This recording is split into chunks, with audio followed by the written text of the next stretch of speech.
Okay, so we're going to start lesson 1, which is section 1.7, exponents in order of operations. So the first objective, we're going to learn how to write repeated factors using exponential notation. So you can see here, exponential notation just means there's going to be an exponent written in your answer. Okay, so if we look at the directions for example 1, write using exponential notation, what that means is we're going to take our base, which in this case 3 is what's being repeated, and to write it in exponential notation just means how many 3's are being multiplied. There's 4 of them. So to write 3 times 3 times 3 times 3 in exponential notation would be 3 to the 4th. That is it. This is our answer. It doesn't say to evaluate, so don't work that thing out, okay? This is as far as this wants us to go. So looking at example 2, how do we write that in exponential notation? Well, here we have 7 times 7 times 7, so our base is 7, and it's multiplied by itself 3 times, so you would tell me in exponential notation this is 7 to the 3rd, or 7 cubed, same thing. Here, for example number 3, we have 4 times 4 times 2 times 2 times 2. So on this one, notice there's more than one base. So just take it one number at a time. So first I see 4. How many of them do you see? 2. And then times, so put your multiplication dot. 2 times 2 times 2. 2 to the 3rd power. So this is 4 squared times 2 cubed. That's one way to say it. This is what they're looking for example 3. If we keep going to the next page, objective number 2 says evaluate expressions containing exponents. So here now they want us to evaluate. Here, evaluate, simplify it down. So if we think about example 4, 5 to the 2nd power, 5 squared, what does that mean? Well, it means we're going to take 5 and multiply it by itself 2 times. So 5 times 5 is 25, so this is my solution. This is what they're looking for. If we look at example number 5, 2 to the 3rd power, or 2 cubed, well, what does that mean? Well, it means we take our base, 2, and multiply it 3 times. Our exponent, that small number is the exponent, that represents multiplying 2 by the same number 3 times. When you have more than 2 numbers you're multiplying by, just take 2 at a time. 2 times 2 is 4, times 2, which is 8. Notice I just brought that 2 down. Okay, example number 6, 3 to the 4th power. Well, that simply means 3 times itself 4 times. Again, when we go evaluate it, just take 2 at a time. 3 times 3 is 9, times 3 times 3 is 9, and then 9 times 9 is 81. So that's what they're looking for there.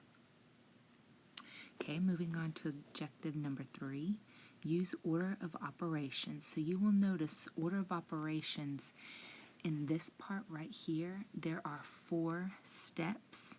But some of you might remember PEMDAS. Please excuse my dear Aunt Sally. And notice PEMDAS, there's actually 6 letters there.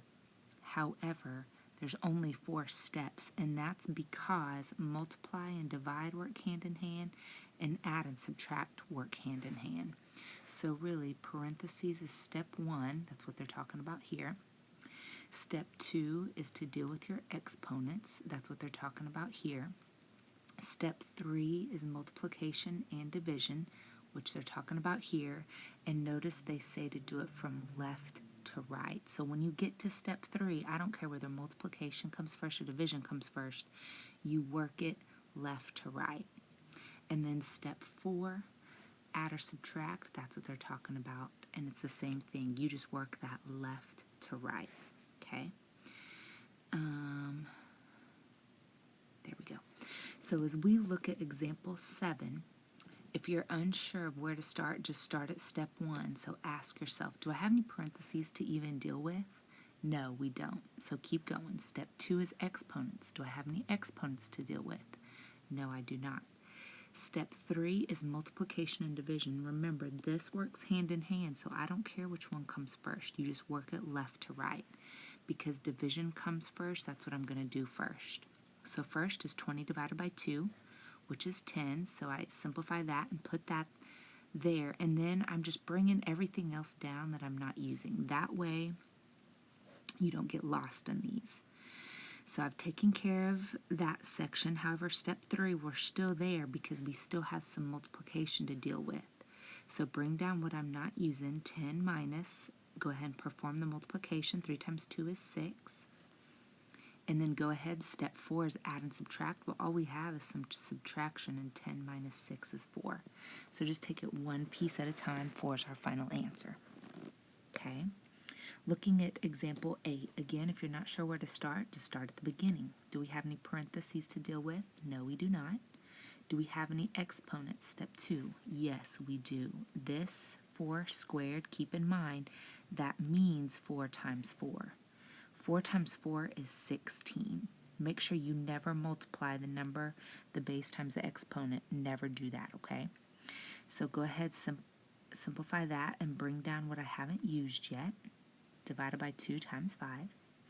So next we're moving on to multiplication and division.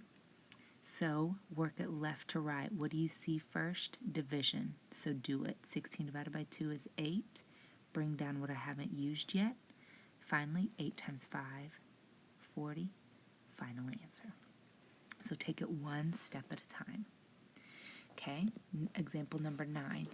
This really only has 2 operations, an addition and a division. Keep in mind, that's what your fraction bar means to do. It means to divide. So think about order of operations. What do we need to do first? Do we add or do we divide first? We divide first. So go ahead and bring down what we're not using. So 13 plus, and then what is 18 divided by 3? 6. Finally, all we have left is to add 13 plus 6, 19, and we're finished. Okay, example number 10. Sometimes they look like complicated looking fractions, and that's fine. Kind of treat the top and bottom as separate problems. So what we're going to do is simplify the top first, simplify the bottom second, and then last thing we do is divide. So as we look on top, do you notice there's really nothing to do but add? So go ahead and do that. What is 16 plus 20? 36. Okay, all over. On the bottom, we have some exponents to deal with. So what we're thinking is, what is 3 times 3 times 3? So this is 3 cubed. 3 times 3, well, that's 9.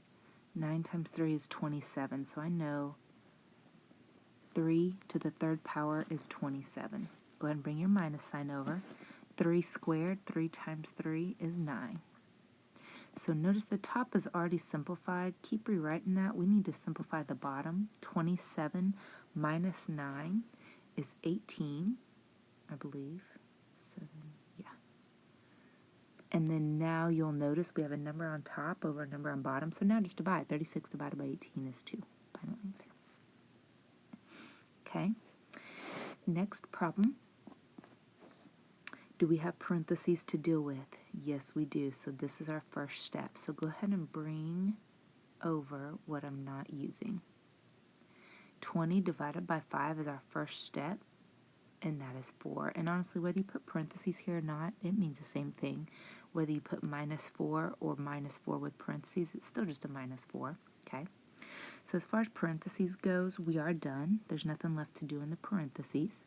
So next step is exponents. So we do have exponents. So what is 2 times 2 times 2 times 2? So if you need to go to the side and work that out on scratch paper, perfectly fine. 2 times 2 times 2 times 2 is going to be 16. Go ahead and bring down what I'm not using. Next step is multiplication and division. Do I have any? Yes, I have some multiplication. So 16 times 2 is 32. Go ahead and bring down what I'm not using. And then all we have left is subtraction. 32 minus 4, 28. Final answer. Okay, example 12. do what's in parentheses first. This time in parentheses, we have more than one thing going on. So within the parentheses, do we take care of exponents first or do we multiply first? We take care of exponents, so that's our first step. So I'm going to go ahead and bring down what I'm not using, 8 times 4 plus 8 divided by.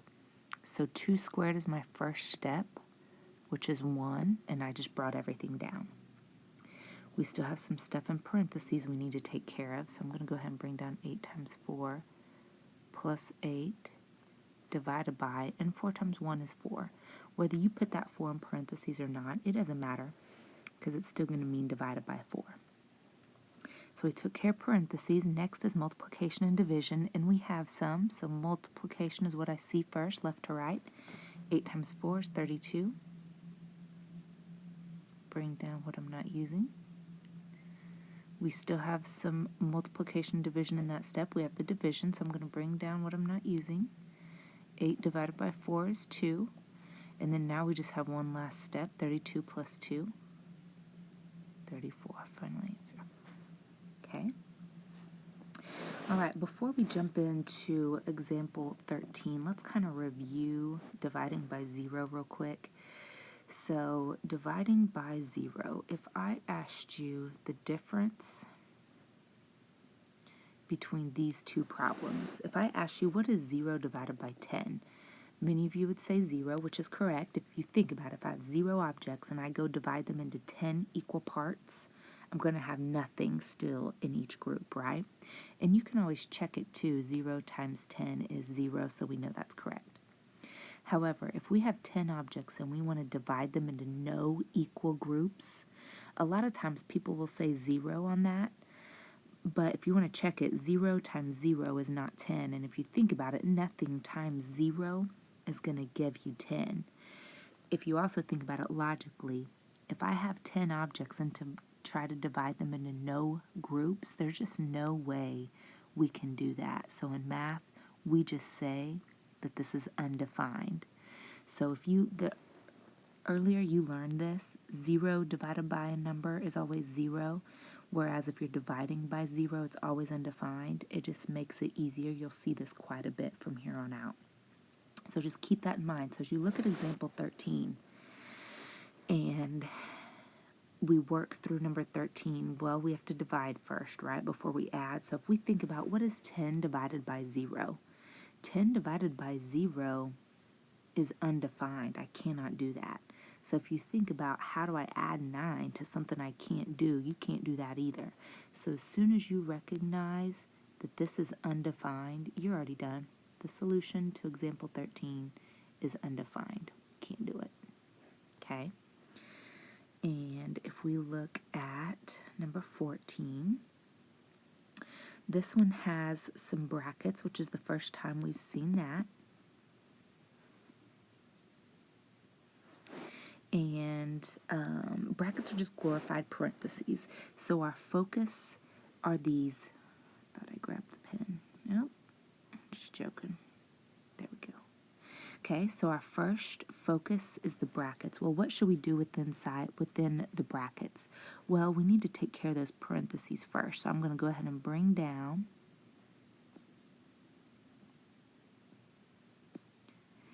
and then 3 plus 2 is my first step. Notice that is the only thing I changed. Everything else looks the exact same.